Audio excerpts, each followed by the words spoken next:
जब भी कोई व्यक्ति गौतम बुद्ध के संघ में शामिल होता था तो बुद्ध उसे सबसे पहले शांत रहने के लिए कहते थे।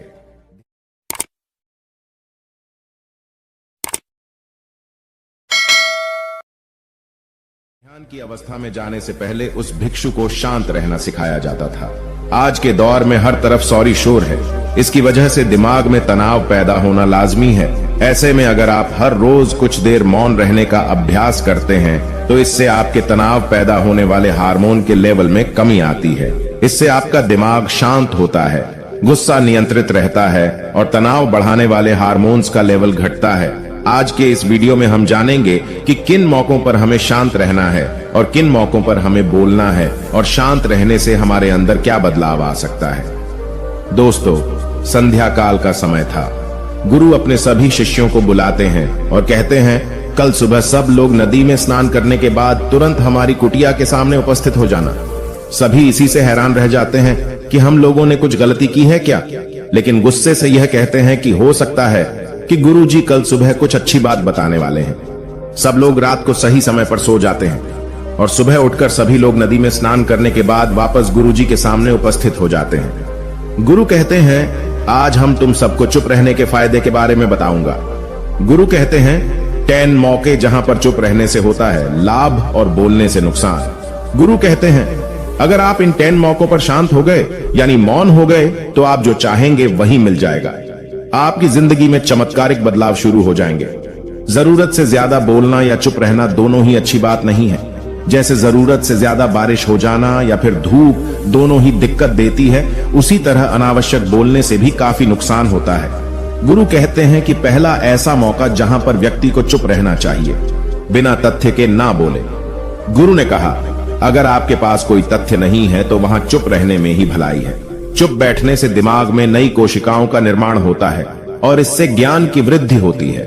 बोलने में भलाई वही है जहां आपको किसी चीज के बारे में पूरा ज्ञान हो। अगर आप बिना तथ्य के कहीं बोलते हैं या फिर बेवजह बोलते हैं तो आपका वहां मजाक भी बन सकता है। अगर आपके पास पर्याप्त जानकारी नहीं है, ऐसी जगह पर बोलने से आपका मजाक तो बनी रहेगी, साथ ही साथ लोगों का भरोसा भी आपसे उठने लगेगा। इसलिए ऐसी जगह पर शांत रहो जहां तुम्हें पता ना हो कि क्या बोलना है क्या नहीं। कई बार कुछ लोग ऐसे होते हैं जो हर जगह अपनी उपस्थिति बताने लगते हैं। उन्हें पता नहीं होता है कि हमें क्या बोलना है, लेकिन फिर भी बोलते जाते हैं और फिर बाद में दूसरे लोग उनके जाने के बाद उनका मजाक उड़ाते हैं। जब तक आपको उस तथ्य के बारे में अच्छा ज्ञान नहीं है, उसके बारे में पता नहीं है, तो वहां चुप रहना ही ज्यादा समझदारी है।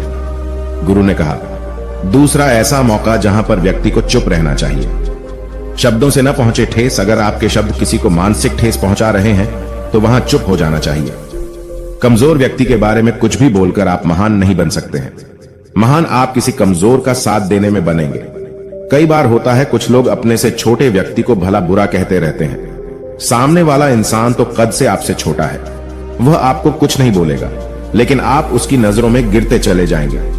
हो सकता है कि कल वह भी आपसे पद में बड़ा हो जाए। पद में आपसे जब वह बड़ा हो जाएगा तो आज जो रवैया आपका उसके साथ है, आने वाले समय में वह भी आपके साथ वही करेगा। आप किसी को नीचा दिखाकर बड़ा नहीं बन सकते हैं। बड़ा बनना है तो अपने से छोटे लोगों का इज्जत भी करना सीखें और साथ ही साथ बड़े लोगों का भी सम्मान करना चाहिए। लोगों को लगता है कि अगर वह अकड़कर बोलेंगे और सामने वाले को नीचा गिराने की कोशिश करेंगे तो वह बड़े बन जाएंगे, तो यह उन सब की भूल है। बड़े होने की बजाय आप उनकी नजरों में गिरते चले जाएंगे। गुरु ने आगे कहा, इसलिए शिष्यों, तुम सब जब भी बोलना आदर भाव से बोलना ताकि तुम्हारी बात लोगों को अच्छी लगे। बोलने में भाई बहन, माता पिता, मित्र इत्यादि संबोधन शब्दों का इस्तेमाल जरूर करना। इससे तुम्हारी मान प्रतिष्ठा तो बढ़ेगी ही, साथ ही साथ लोगों की नजरों में तुम समझदार व्यक्ति बनते जाओगे। गुरु ने आगे कहा, तीसरा मौका जहां पर व्यक्ति को चुप रहने में ही भलाई है। क्रोध या घृणा करने वाले लोग, जब कोई अपना या सगा संबंधी आप पर क्रोध कर रहा हो, आपका अपमान कर रहा हो, तो आपको उस वक्त चुप रहना चाहिए ताकि सामने वाले का गुब्बारा पूरी तरह से फट जाए। आप यदि सही हैं तो उसे कतई माफीनामा गए और चुप रहकर ही सही समय का इंतजार करें। वह खुद आपसे माफी मांग लेगा जब उसे अपनी गलती का एहसास हो जाएगा। गुरु आगे कहते हैं कि अगर आपका कोई सगा संबंधी आप पर क्रोध कर रहा हो और आप उस समय शांत हैं, तो यह आदर सम्मान देने की निशानी होती है। इससे न कोई छोटा होता है और न ही बड़ा। अगर आपको क्रोध आ रहा है तो आप या तो वहां से किसी का अनादर किए बिना चले जाएं या फिर चुप रहें। क्रोध करने से आपके रिश्ते खराब होंगे। क्रोध करने से हमेशा क्रोध करने वाले व्यक्ति का ही बुरा होता है। गुरु आगे कहते हैं कि एक बार की बात है, एक सांप जंगल से भागते हुए किसी राजा के घर में पहुंच गया। लोगों ने छेड़खानी की तो वह बहुत ही गुस्सा हो गया, जिससे घर में जो तलवार पड़ी हुई थी उसी को लपेटकर कसने लगा और धीरे धीरे उसका पूरा शरीर कट गया। ठीक उसी प्रकार हमारा गुस्सा भी हमारे शरीर को तलवार की भांति काटता रहता है। गुस्सा ध्यान से खत्म होता है प्रतिदिन। अगर आप ध्यान की मुद्रा में बैठे हैं तो आपका गुस्सा आपके नियंत्रण में रहेगा। गुरु आगे कहते हैं कि यह तरीका है कि आप प्रतिदिन ध्यान का अभ्यास करें। इससे आपके शरीर में जो हार्मोन्स गुस्से को बढ़ावा देते हैं वह सब तुम्हारे नियंत्रण में रहेंगे, जिससे शरीर गुस्से पर आसानी तुम्हारा से काबू पा लेगा। लेकिन एक तरीका यह भी है कि जब भी आपको गुस्सा आए तो आप यह समझने का प्रयास करो कि क्या मेरा गुस्सा जायज है या नहीं। हमें वहां पर बोलना चाहिए कि नहीं। जब आप खुद इस बात का आकलन लगा पाएंगे तो आपको खुद पता चल जाएगा कि हमें गुस्सा करना चाहिए या नहीं। फिर भी आपको गुस्सा आ रहा है तो आप वहां से हटने का प्रयास करें, वहां से दूर चले जाएं। धीरे धीरे समय के साथ आपका दिमाग शांत हो जाएगा। गुरु ने कहा, चौथा ऐसा मौका जहां पर इंसान को बहुत ही समझदारी के साथ काम लेना चाहिए, वहां पर आपको चुप रहना ही चाहिए, जहां पर उस मुद्दे से आपका कोई संबंध ना हो। अगर आपका किसी मुद्दे से कोई संबंध ना हो तो वहां आपका चुप रहना बनता है। बिना किसी वजह अगर आप दूसरे के मुद्दे पर बोलेंगे तो यह आपके लिए अनिष्टकारी होगा। इसमें केवल और केवल आपका ही नुकसान है। जल्द ही आप किसी दो लोगों के बीच हो रहे विवाद में जल्दी अपनी टांग न डालें। अगर सामने वाला आपको बुला रहा है अपना झगड़ा शांत करवाने के लिए तो ही आप वहां पर जाएं। किसी की व्यक्तिगत जिंदगी में दखल अंदाजी नहीं देनी चाहिए जब तक कि वह व्यक्ति आपको नहीं बुलाता है। अपने झगड़े को शांत करवाने के लिए कुछ लोग फालतू में दूसरे के विवाद में कूद पड़ते हैं। इससे उनके मान सम्मान मर्यादा पर लोग उंगली उठाने लगते हैं। गुरु कहते हैं कि 10 मौकों में 5वां ऐसा मौका जहां पर व्यक्ति को बहुत ही समझदारी के साथ चुप रहना चाहिए। आपके शब्दों से किसी मित्र को हानि न पहुंचे। अगर आपके शब्द सामने वाले के परिवार या मित्रों की प्रतिष्ठा के बारे में बुरी झलक दिखा रहे हैं तो आपको चुप रहना चाहिए। किसी के परिवार या फिर मित्र के बारे में बुरा बोलने से केवल आप ही बुरे बनेंगे। जो चीज आसानी से खत्म की जा सकती है उसे अपने शब्दों से बड़ा न करें। बिना चिल्लाए बात करने का प्रयास करते रहना चाहिए। अगर आप बिना चिल्लाए कोई बात नहीं कह सकते तो आपका चुप रहने में ही भलाई है। किसी पर चिल्लाने से आपके व्यवहार के बारे में पता चलता है। ज्यादा बोलने से चीजें हमेशा खराब ही होती हैं। कई बार कुछ रिश्ते ज्यादा तेज बोलने की वजह से टूट जाते हैं। इसलिए अपनी आवाज में मीठापन लाएं। आपके शब्दों से आपके दोस्त को हानि नहीं पहुंचनी चाहिए।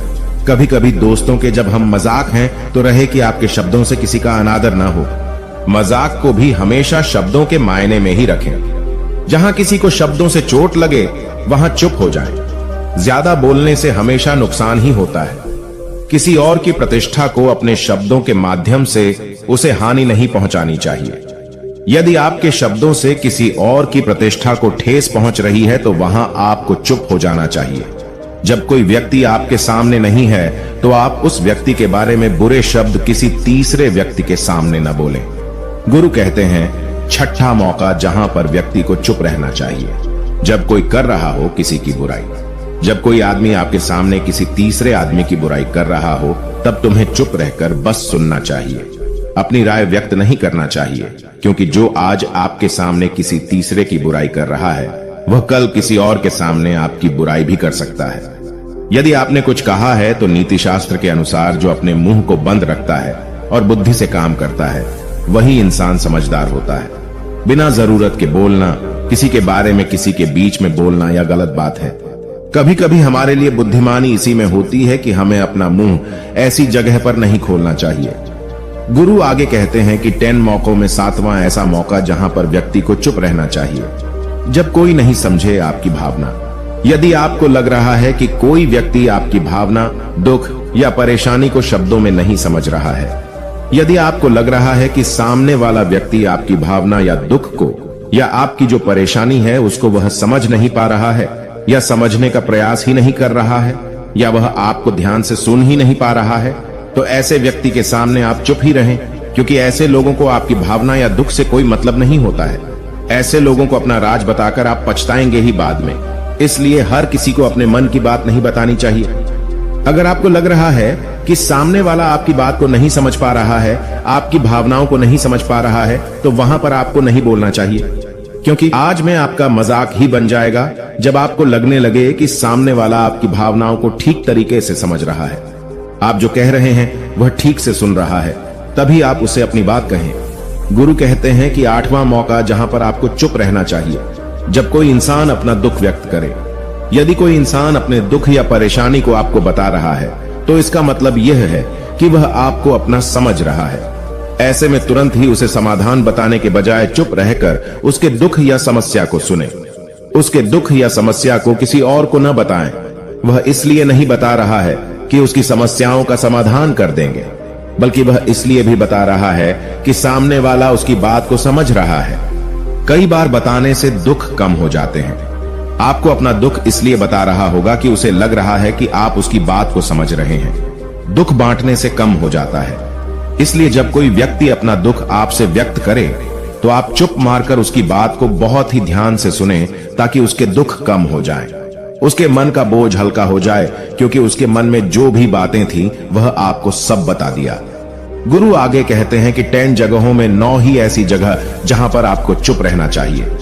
जहां पर दुष्ट प्रकृति के लोग रह रहे हों और गाली गलौज कर रहे हों, तो आप वहां पर मत जाइए। ऐसी जगहों से आप चुपचाप निकल जाएं, अर्थात अपनी प्रतिक्रिया दिए बिना आप वहां से चले जाएं, क्योंकि जिसकी जुबान खराब होती है, जो दुष्ट प्रकृति के लोग होते हैं, उनको आप ऐसे समय में नहीं समझा सकते हैं। जब उनका दिमाग पूरी तरह से शांत हो जाए, तभी वह आपकी बात सुनेंगे। इसलिए जहां पर दुष्ट प्रकृति के लोगों आपकी बात को न मानते हो और न ही सुनते हो, तो आपको वहां पर नहीं बोलना चाहिए। गुरु कहते हैं कि 10 माह ऐसा मौका जहां पर आपको शांत हो जाना चाहिए। अपनी सफलता का राज हर किसी को न बताएं। कई बार होता है कि कुछ लोग जो सफलता को बहुत ही जल्दी अर्जित कर लेते हैं, वे हर जगह अपनी सफलता का ढिंढोरा पीटने लगते हैं। ऐसे में क्या होता है कि कई लोग आपकी सफलता से खुश नहीं होते हैं। अगर आप अपनी सफलता का जबरदस्ती लोगों में ढिंढोरा पिटवा रहे हैं, तो लोगों की नकारात्मक ऊर्जा आपको प्रभावित कर सकती है। जब आप सफल होंगे, तो सबको पता चल जाएगा कि आप सफल हो गए हैं। ढिंढोरा पीटने से नुकसान आपका ही होगा। इतना कहकर गुरु ने कहा, शिष्यों, आज के लिए बस इतना ही। अगर तुम सब मेरी इन 10 बातों को अपने जीवन में अपना लेते हो, तो तुम सब काफी हद तक परेशानियों से बचे रहोगे। यहाँ से जाने के बाद मेरी यह बातें आपके जीवन किसी वरदान से कम साबित नहीं होंगी। दोस्तों, मुझे उम्मीद है इस वीडियो से आपको बहुत कुछ सीखने को मिला होगा। अगर आप नए हो तो हमसे जुड़ने के लिए इस चैनल को सब्सक्राइब करना मत भूलिए।